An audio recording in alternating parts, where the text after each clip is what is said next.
sweet friend, Michelle, is joining us one more time with us because we had a little bit of technical difficulties. But, that's kind of what happens when it's live, and that's okay. And we're just going to roll with the show and have more fun. So thank you, Michelle. We greatly appreciate you being here and joining us today.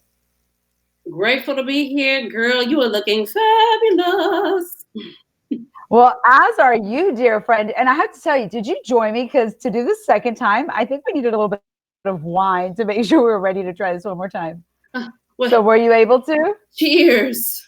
Oh, cheers. You win. You dropped the mic with that glass. Oh, Donnie, it's not official until you take a sip. Oh goodness. Okay. Wait a minute. Don't want to spill it either. Oh, no. It's too good. And look, that's funny. Your wine even matches you. I love this. I love this in fashion. That is fabulous. Well, and on that note, sweet friend, I want to officially introduce my friend, Michelle Washington. She's an amazing stylist, has done fabulous celebrities, is a GQ insider, and has had an amazing career from New York to helping brands in Asia and Asian Chinese markets and getting all that manufacturing and production to be done, to teaching at a college. But you've really mastered so many amazing traits, Michelle. And what I love about you is history of fashion so well. And you're one of those individuals that I swear I can give a fact to, and immediately you're like, oh, and by the way, did you know that fabrication was invented in the 1800s? And I'm going, oh my gosh. So you are my amazing walking encyclopedia. I like to say that I have a lot of fashion history knowledge, but you really are amazing at that. And I just think our viewers should know that, because I think like anything that's great has to have a solid foundation. And you, my friend, have an amazing one that people should follow. Well, thank you. Thank you. When you go through years in our industry of my being blah, blah, blah years old, I know you said to own it. Okay. Yes, you need to own it. That is amazing, as it should be, as it should be. And you start to pick up knowledge. And at one point, you're not really owning that information, but then eventually that the information that you pick up through the years is valuable because fashion history even repeats itself. Right. Well, you're right. Fashion history repeats itself, but that's because fashion goes in cycles. And, right now as a world, we are all hit with understandably so, huge pandemic that's going on in the world. And it's really shaken a lot of us to the core. And I feel that for many in the industry, it's been a time to refocus, to rebrand, or to rebuild. And I'm curious, from your perspective, what advice would you give somebody, or what advice are you giving your clients? I'm giving those who are my partners in the industry and my clients, use this time to recreate and regenerate and reanalyze where you are and where you want to go. This disruption has created a devastating landscape flattening aspect to our industry. We weren't expecting it. I think we were at a comfort level. We were at a comfort mode.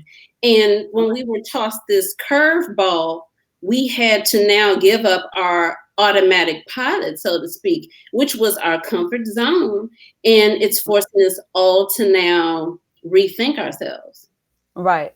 No, definitely. I think that you're right. It's taking us out of our comfort zone. But what's interesting, some people have two ways of hitting that comfort zone. Some really expand and some shrink.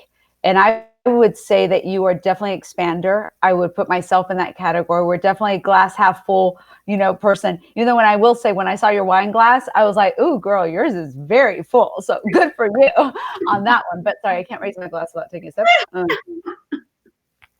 It's happy hour. Happy empowerment hour, I like to call it. So with that being stated, though, is what category have you found majority of your clients to be? And are they rebuilding? Are they refocusing? Or what advice are you giving them during this time frame? Well, for my media clients, they are now having to put the training wheels back on. They're in a place that they've never been before. Right. Some are just not veterans of the industry, and that's for fashion and the media industry. So they're having to call on other veterans such as ourselves to Yeah. consult about where to go. And what I really love is that the rippling effect is causing, as you put it once before, a genius mode. So you have a lot of brands, luxury.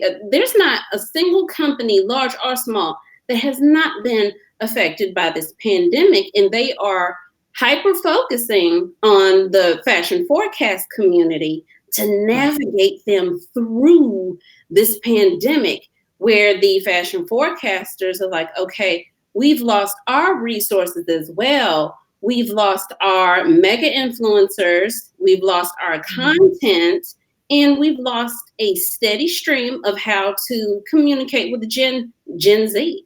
So everybody's trying to learn how to swim again. But that's okay, because this is a part where we find out, were we all paying attention, who learned to swim and who did not. I love what you said. You're right. It is a time where we learn who learned to swim and who did not, because I feel that that is what makes it grow from that, is how you're reacting to it, right? Yeah. And sometimes you're dog paddling, and that's okay. But you're having to go through the bumps of the road. Or, you know, I actually surfed with my friend Rocio and Sylvia once so far. I did stand for 10 seconds. It might have taken me like an hour to get that 10-second. But when I did it, oh boy, it felt so good. But what I loved about that experience, besides thinking that we're Charlie's Angels, you know, at that time, I will admit that that's one of my favorite pictures of us, is it taught you to go with the waves.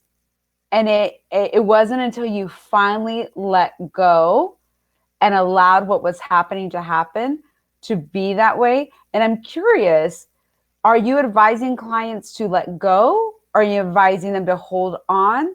Are you like, what are you telling them to do during this time period? Well, for many of the media clients and celebrity clients, what it is that I'm encouraging them to find a place of consistency in an environment of uncertainty. Right. So the consistency is where they were used to a camera being there all the time, being on automatic pilot. Now they have to find a way to stay in front of the press in a new way. Even I've had to, and you spoke about this earlier, and thank you, because I actually didn't recognize what I was doing. I had to recreate and put myself as well. Right. And in case you're just joining us on this, what she's referencing is, earlier we had technical difficulties, and you've given me one of the best compliments I've received in a while of recreating. Speaking of, we were going to try to do this, and long story short, the Be Live was not working the way I had exactly wanted it to. And so we had to quickly go to Instagram Live, because I was like, no, we're not losing this time frame. We told people I'm committed to my word. And now we're having our in-depth conversation we meant to have earlier. But I still think both conversations are extremely relevant to what we've done. And it goes back to right now what you're advising clients. We had to quickly recreate and navigate and say, okay, you know what, this is not working, so let's try another channel. Let's figure that out. But now let's come back to our brand perspective, with which I like the Carrera marble look, and say, okay, now we're back to still being within ourselves and figuring those things out. And I think it's so relevant to the conversation, what you were saying of recreating, rebranding. You know, I remember when, for myself, thinking of from a branding perspective, and we recently helped a brand launch their line and did, you know, the first photo shoot and its empowerment campaign. And it's interesting, even with a new brand, how brand consistency matters with so many different aspects of that. And to your point, you've been in the industry, but you were more focused on your customers being out front versus yourself. But in this new time, we've all had to refocus. And it's not, I think, unfortunately, when people sometimes see empowerment or they see that growth, they think that I is bad. No, by you being a strong I, you'll be a stronger we. I know by me sharing a space and a light with you and you sharing your space and light with me, we both grow and are sustainable and are growing. But somewhere, somehow, we've been taught that that shouldn't be that. So I think right now, a lot of us have had to expand upon that, or at least I know I had to say, I'm ready to be on camera to do these different aspects. And for you, I've seen a huge growth. You've been interviewing some amazing designers. You have really focused on that, but that's because of the, just like myself, we both have had that trust with the brands. And you spoke about that earlier. And I think that that's so important. But before we even go to the trust, I would like you to talk about how you challenged yourself during this time frame. Because I think just like you challenged yourself, a lot of people are having to do the same in evolving our perspective. You actually hit the nail on the head when you said that it made us feel as if it were not appropriate to put ourselves up front because we're used to being in the behind the scenes aspect of the industry, right, and letting our work speak for us all the time. Well, when you come to a point where you're frozen in the middle of a pandemic to create more creative photo shoots, create more content, then you start thinking, then what am I going to do? What am I going to do?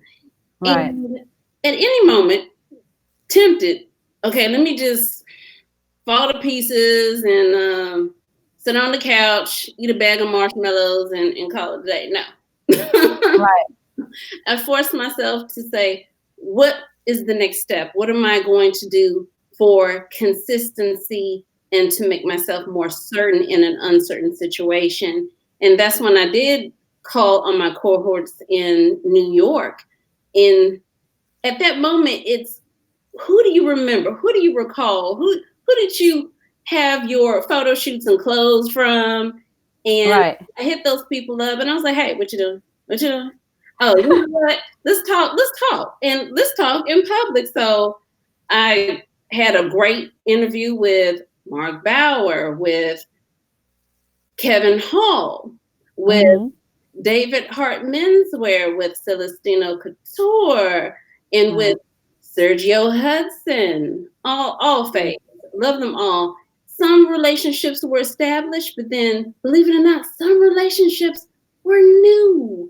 And the common denominator became the internet. There was no more level of separation or I don't really want to talk to you. It humanized and made everyone humble, even though I have been knee deep in Mark Bauer's clothes before. $3,000 had $10,000 dresses. So we already had that relationship, but with the rest, it was okay, new, old. And now it's a new relationship. One I'm very grateful for. And I had to tell you, Mark was so kind. He was actually one of my first fashion shows in San Antonio when before I'd already been working with Neiman Marcus for a while. And my dress for my engagement pictures is a red velvet Mark Bauer dress. So right now, seeing your red and you're talking about Mark, I immediately went there going, oh yes. And his draping is so beautiful. So I know you've been interviewing a lot of these designers. What has been one great tidbit that you've picked up that you can share with all of us that you've learned from them? I'm sure there's several, but if you could give us one or two that you're like, this is what they're doing. Have we thought of doing this? What would that be? They are all, when I found out in conversation, they are all taking this time to reanalyze how they've been maneuvering their organization and their businesses all this time.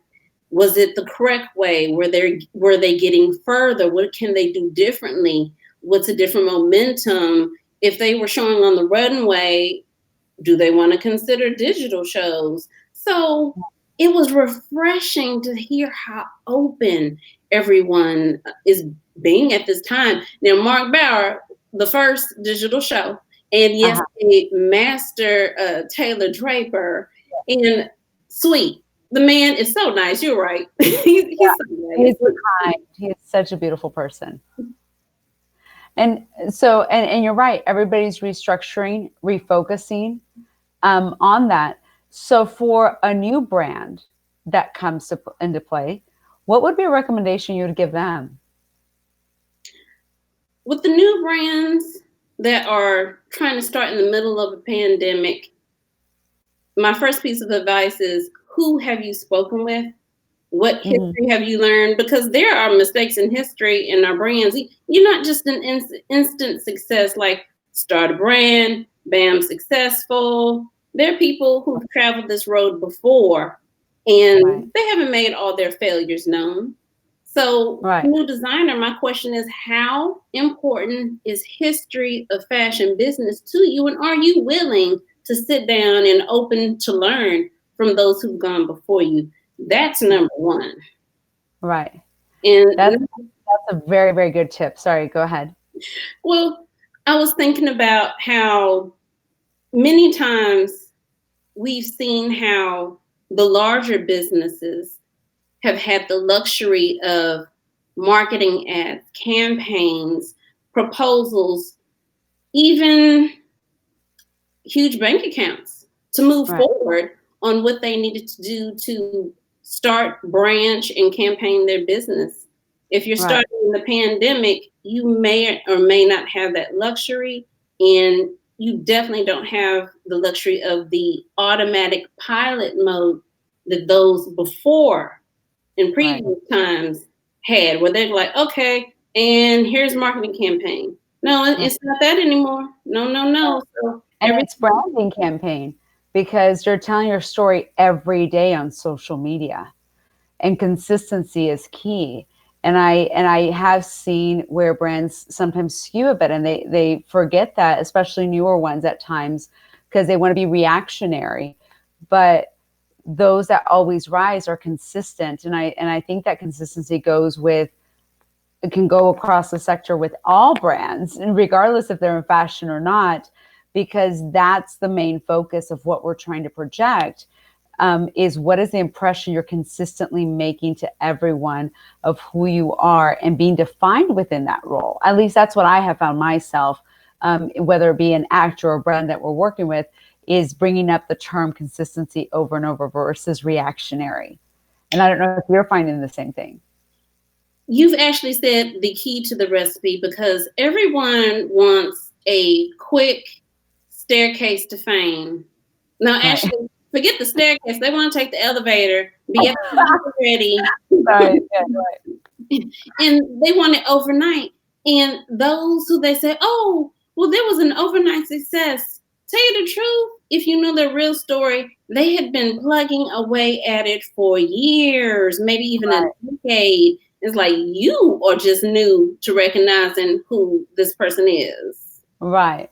I think William Macy said it once, that says, everybody says I'm an overnight success, but I think, I don't want to quote the right years, but let's just say it's over 20. He said, it took me 20 years to get here, but yes, I'm an overnight success. And I remember hearing him say that. And I think that goes back to that in figuring out the authentic culture. But I also think that during this pandemic, a lot of new brands or new ideas for brand are also going to be coming out.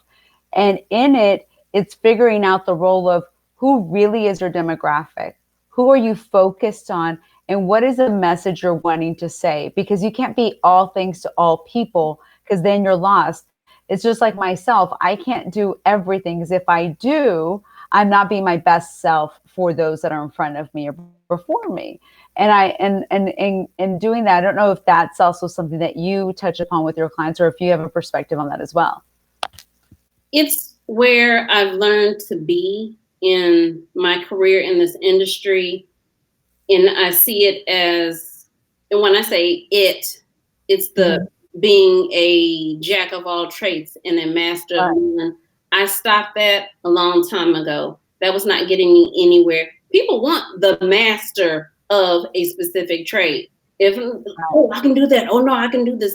No. So while you have your fingers in multiple sections saying what you can do all over the place, there's someone that is hyper-focused on that one thing, and they are steamrolling ahead. So I learned to do that.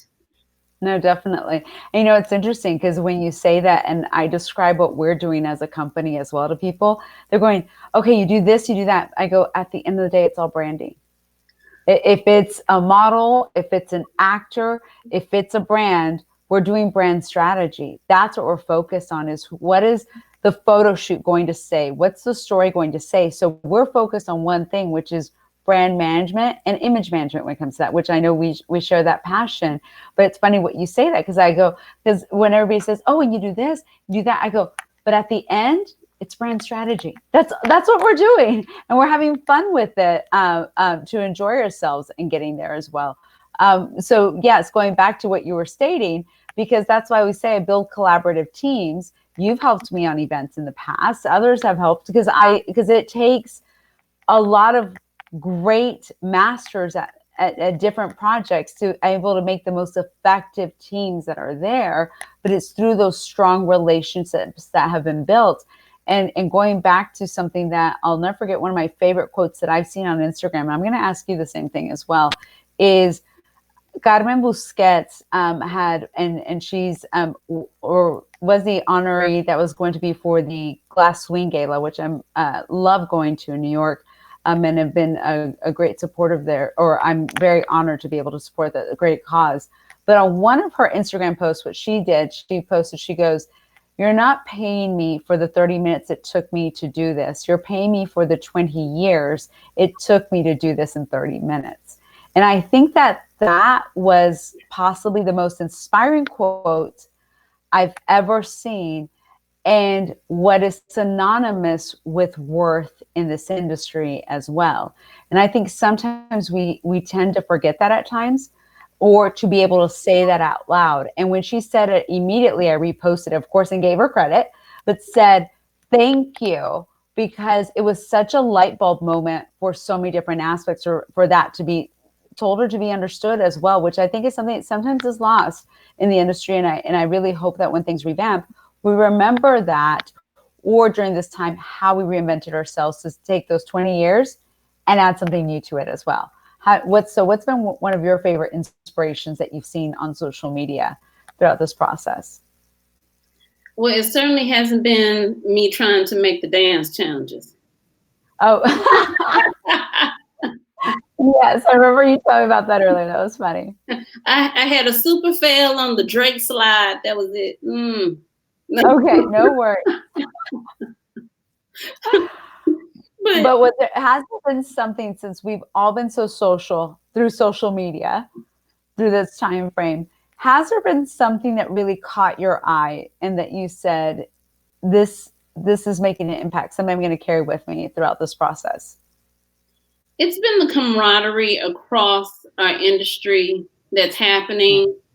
And those who started it off in the beginning, those who grabbed on as soon as the pandemic began, those were your heroes. Not that we don't still have heroes now, but then you have people that came in so far late. Not saying that there aren't intentions, but there's a saying. We want to talk about memes and so forth. It's, don't help me if you need to tell other people that you helped me. And oh wow, with that, it's, who are you really doing this for the benefit of your brand and having a grand stream of applause? Or are you doing this because you're a sincere person in humanity that wants to help another person and get credit? It's that. So I've seen that. So those who are not the people after credit, those have been the ones that inspire me. Well, it's interesting that you say that, but the opposite side of that is that right now we're challenging people to be more upfront and out in that too. So where do you find for yourself the balance? Because I think that at times people think it's bad to put yourself out there, but sometimes I wouldn't know about these causes or these designers or these new ideas had I not seen it on my friend's feed, or had I not seen it on their story, whether they be an influencer. And at the end of the day, I actually personally, Rose, I interviewed her. I think I want to stop using the term influencer, because the reality is everybody's an influencer. And that's her quote, not mine. but everyone influences someone. And it's about figuring out what do you want to influence about and become the expert in that, because that way I think there's some a different level of substance that maybe comes into the conversation or what you're projecting within that too.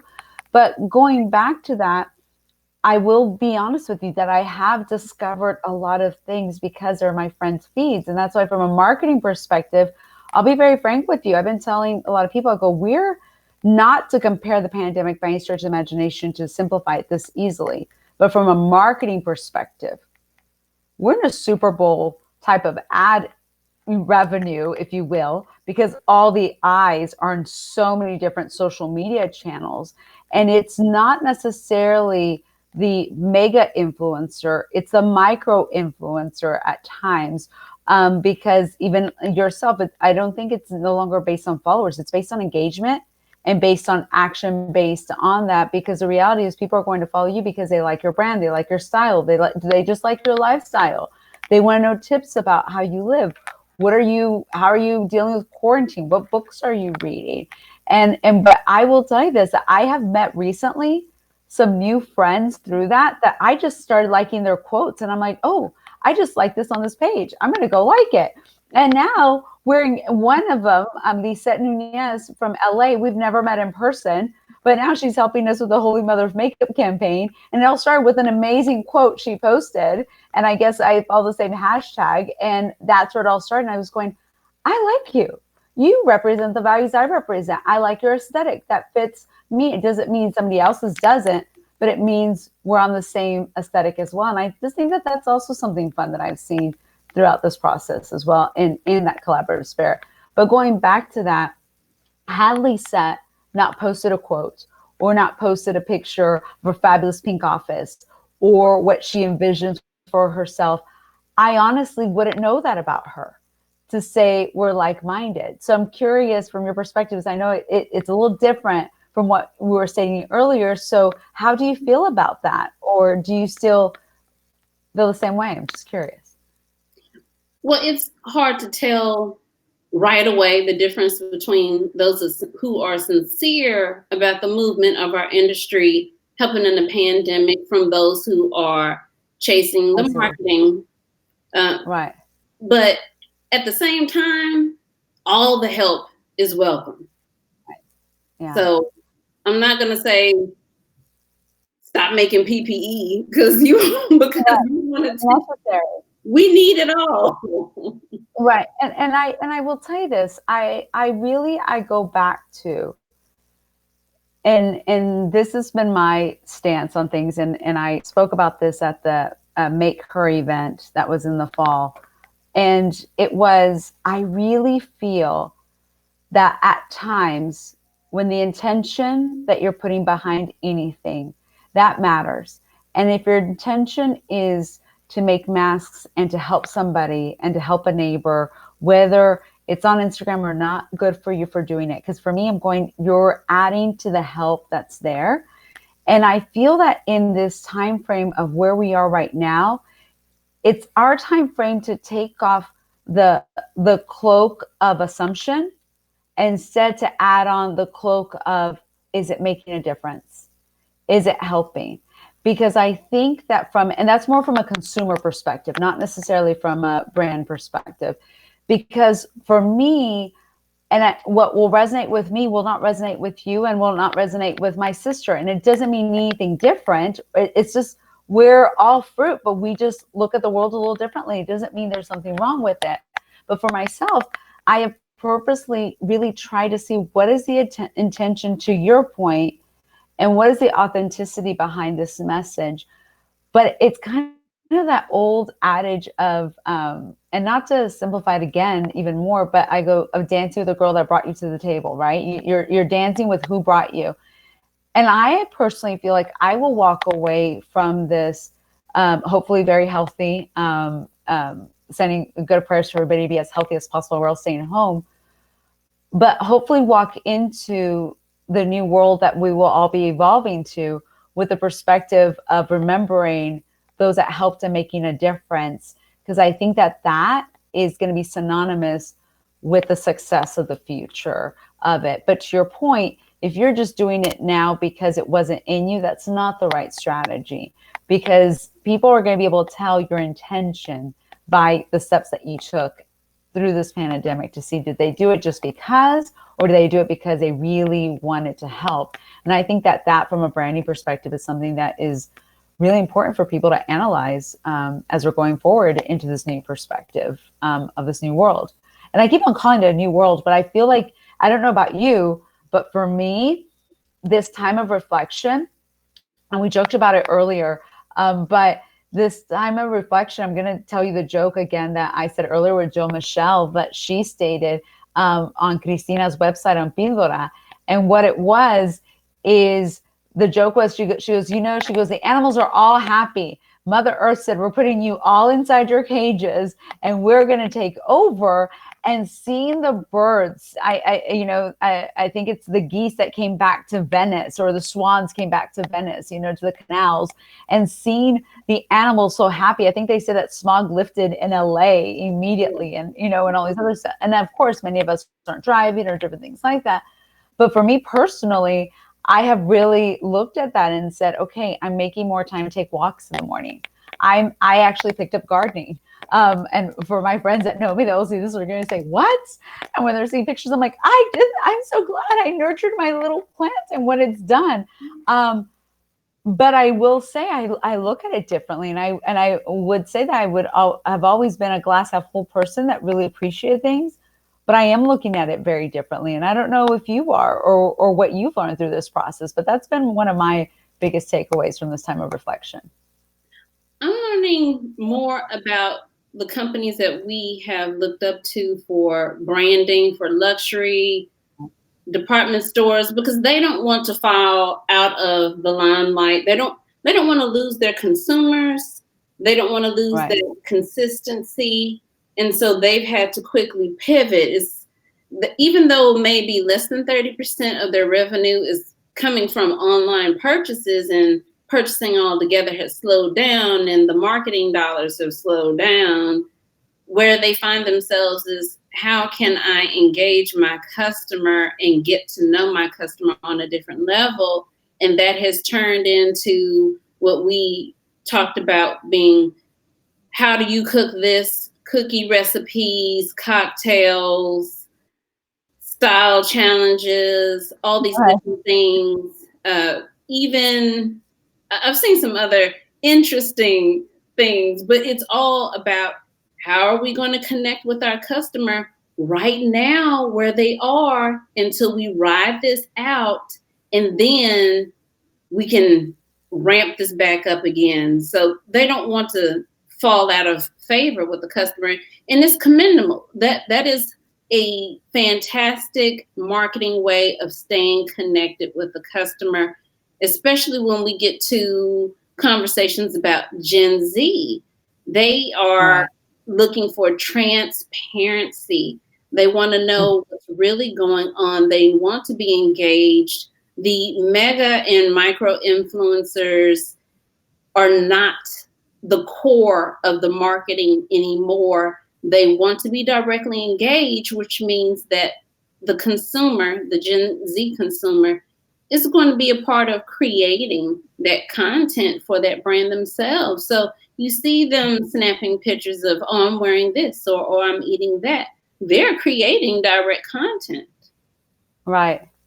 No, you're right. And going back to, I have to tell you that it's actually been nice to see some light on social media as well, because there's so much, understandably so, with what we're all going through at this time out there. And it's important for us to have that information too. But I think social media has become the light, and I love seeing the pillow challenge and everything else. I know Rocio, I think she dropped the mic with a black pillow and treated it like a runway. And I'm like, you go. And in doing that, but you're right. I think that Gen Z is speaking directly to the brands. But I also feel that, quite frankly, a lot of the other generations, Gen X and, and everything else that was before, even the baby boomers, are all on social media speaking to the brands as to what's there, and evolving themselves and the brands because they're able to speak directly to their brand and say, I like this, I don't like this. And immediately a brand can tell by the amount of likes on a picture or the amount of posts or comments or engagement, are they moving the needle? And I think the hardest thing for a brand right now is to know when you move it quickly and when you don't move it quickly, because of that whole reactionary mode, because of social media. So one last question. If there's one piece of advice that you would give someone in the fashion business at this moment, regardless if they're a stylist, if they're a corporation, if they're a budding brand, or if they're a designer, what would be that one piece of advice that you'd give to them? Consistency and transparency are key, especially I agree. to the consumer in every way. They need to constantly see your face. And it's something that I've had to rebrand for myself. When we're talking about how am I using this moment to rebrand, rethink, and push forward, the consistency of it and finding a way to pivot. Because if you're not flexible in this business, then you, like riding the waves, if you're not a good surfer, you'll drown. Exactly. No, definitely.